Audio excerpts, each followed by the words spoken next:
This afternoon we have Chip Dameron. Chip is the author of 7 collections of poetry and a travel book. Dameron has co-edited 2 literary magazines and served on the educational board of 4 others. Editorial board, I'm sorry. A 2-time nominee for the Pushcart Prize in Poetry and a member of the Texas Institute of Letters. He lives in Brownsville. Thanks for coming up.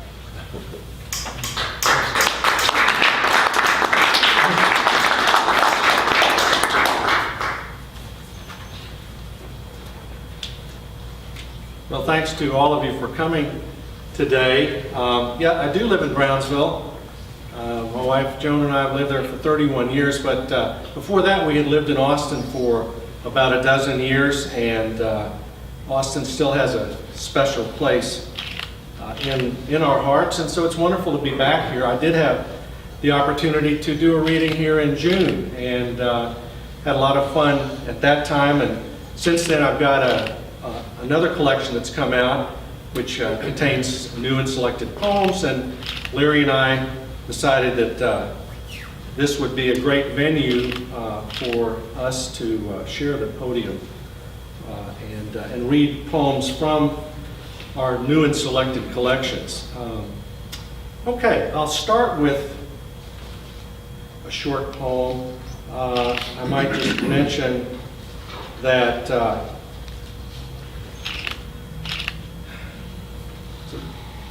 small restaurant, a family restaurant in Brownsville that we used to go to early on when I moved down there, that made wonderful dishes that were, many of which were the kind that you'd find in the interior, not so much Tex-Mex. And one of the dishes I have always enjoyed is called asado de puerco. It's a kind of a roasted, it's roasted chunks of pork in a thick, rich chili sauce. And so anyway, this poem involves that dish as part of what happens. The poem is called Home Cooking. To make a poem as red and as spicy as a plate of asado de puerco, to grind out the verbs for body, to trim each noun of its fat, to spoon the sounds onto a fresh tortilla, the most ravenous mind would burp with pleasure.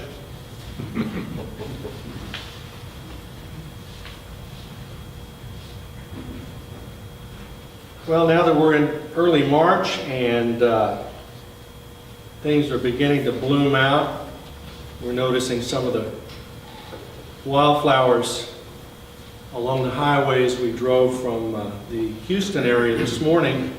Larry and I had done a reading south of Houston last night and had a really a nice time in Friendswood. I'll read a poem that's about the spring, called Spring Again. Slow enough to find an old path to a place that's been dry too long. Time enough to wonder what the rain means. Slippery counterpoint to mockingbird talk. Wet enough to wish new planted roots away through mulched beds of clay. Wait here for what you can't remember yet. How the green leaves turn into birds.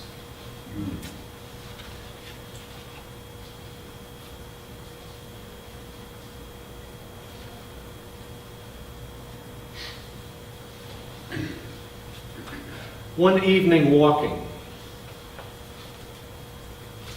One evening walking, I saw something in the street ahead, next to the curb, a dark shape like a glove, moving. Or it seemed to be moving in the failing light, move some and then stop, as if on a string pulled bit by a little boy, the king of the neighborhood. When I got close, I bent over to see better, and then stepped back, the hair on my neck prickled by the hair on the tarantula's body. The thought of that furry hand springing up and seizing me, sending a shiver through both arms and legs, no matter how much I thought, harmless, harmless, I circled and went on, hoping it wouldn't get flattened by a tire, but would find some damp spot of dark as it moved from one dry yard to another, a shadow of some truth about houses and humans.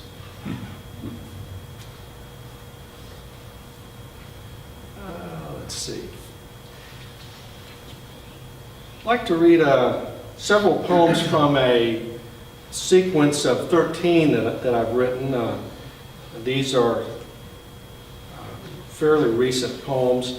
They're in the form of dramatic monologues, and so I'm assuming the voice of this individual. I'll read the head note to the collection, and then I'll read 3 or 4 poems from the sequence. The sequence is called Uncle Carol Speaks, and here's the head note.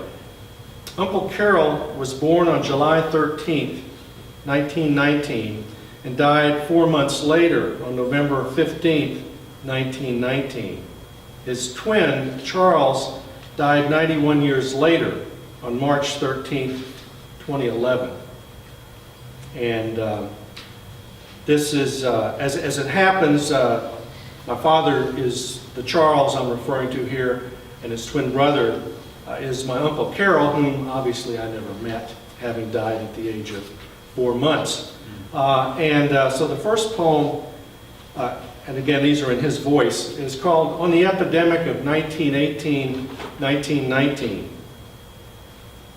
As we both got sicker that fall, Mother prayed and Dad swore at the doctor, weary from sickbed after sickbed and days of dying, shaking his head slowly as if the lamplight had brought on a migraine. And later, as the flu burned through the hollows of my little body, the miracle they hoped for quenched your thirst, and I was left alone forever. They say that when twins in Africa become malnourished, only one develops kwashiorkor, listless and cantaloupe-bellied, like a green pecos melon severed from the vine, rotting in a field. I'd like to give that child a bowl of mother's mashed pinto beans, though they couldn't bring me back.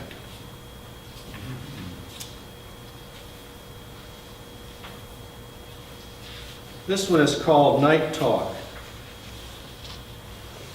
I heard them talking on into the dark about the sun burning through the day and what they needed to do to pay for eggs and meat to make the beans stretch.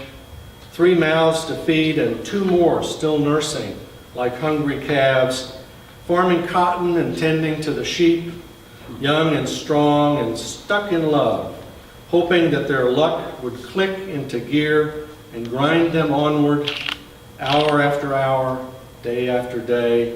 Our empty wails, the spurs to all their finest hopes and simplest beliefs, that with the light of dawn they would rise from bed and begin again, and somehow they provide what we needed, blinded to what would strike like a snake and take me away, lost forever, as when night swallows day's final breath of light.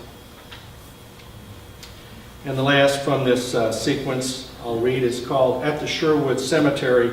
My father and his twin were born in Sherwood, Texas, which is about 25 miles west of San Angelo, and is pretty much a ghost town today. But there is a cemetery there, and this poem is set in that location. So you've come to this graveyard to find a headstone with my name chiseled out. Listen to the windmill inside the entrance, creaking and groaning all day and night, and you'll likely learn as much as you will by walking up and down those rows, though there are other Damerons about, and even a section of Mills's, my mother's people. I should have been buried here back then. Chilly day in November, small cheap casket, some flowers, a couple of dozen relatives, but where exactly is anybody's guess? See those flat, chipped stones with rocks a body's length away or long arms? Lots of these dead are lost to language now. The wind, their only inscription. Maybe you can hear my name if you listen closely, but you'll never ever know where my small bones lie, forever apart from my twin brother, buried 90 years later with a fine bronze marker in Big D, so people won't forget him like they have me.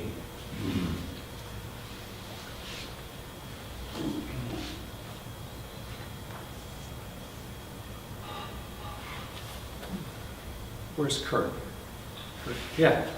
A few years back, I got an email one day from Kurt who said that he was contacting poets and inviting them to come to the Blanton Art Museum that had opened up on the UT Austin campus and write a poem or poems about works there.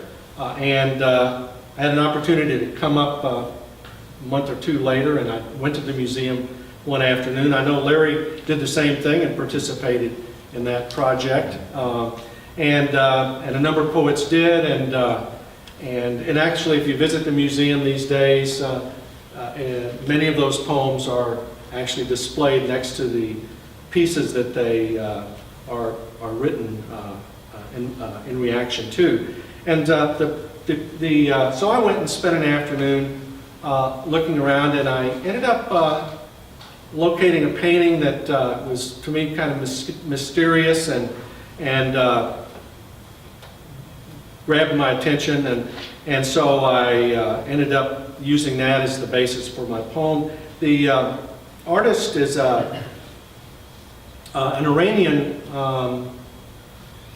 who moved from Iran, and I'm not sure at what point, probably when she was, I guess, fairly young, to move to England, and as far as I know, she's still there. This is called Approaching Shiraza Hushiari's Night of Ascension.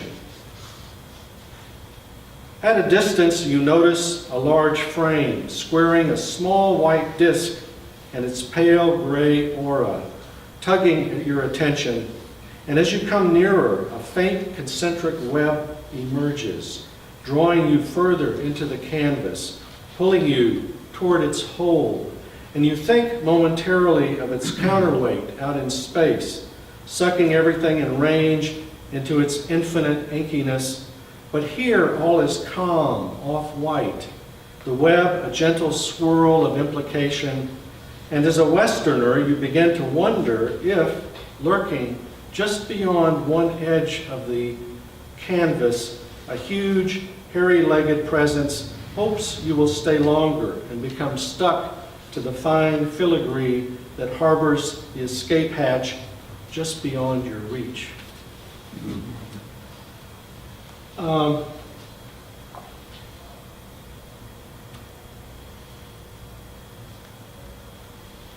Here's a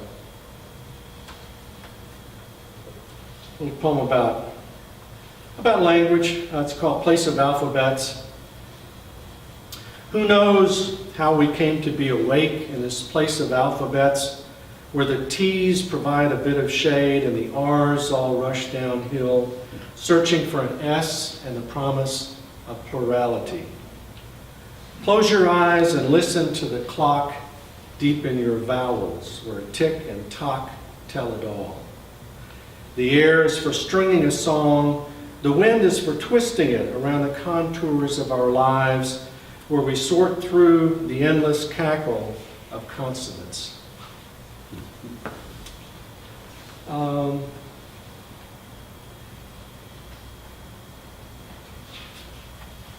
As you likely know, Brownsville is right down on the border of Mexico, literally on the border there, across from Matamoros, and then about 25 miles from the Gulf. Great place to enjoy birds, which come through migrating as fall and spring, as well as a lot of the local birds. About, I don't know, maybe a dozen of which you can only find in South Texas. And so if you're one of those serious birders who will travel all around to see the birds of the U.S., then you're going to need to come to Brownsville, or at least South Texas, the valley at some point. This is a poem that's about doing a little birding, but then it kind of has a shift toward the end as well.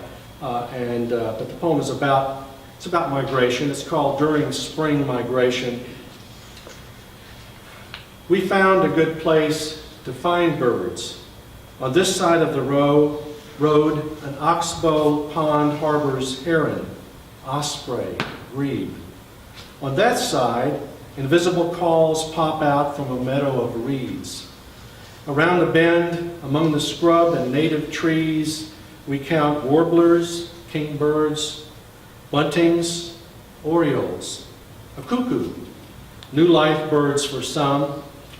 Not quite like a fallout on the island, trees full of birds worn down from crossing the Gulf, but keen and companionable. As we whirred back toward our cars, we spot a Border Patrol van parked athwart the road, a couple of agents at work among 3 Mexicans sitting in the dirt who crossed the river again this morning.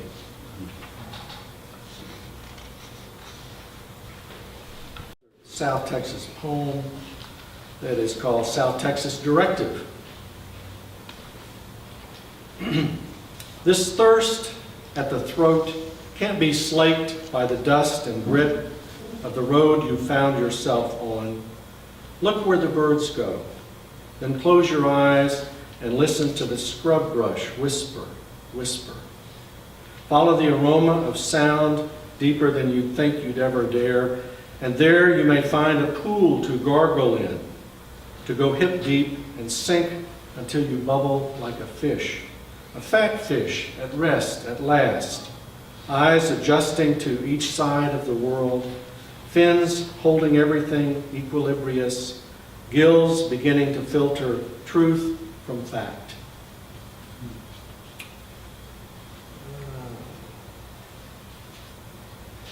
I'll read a grapple poem.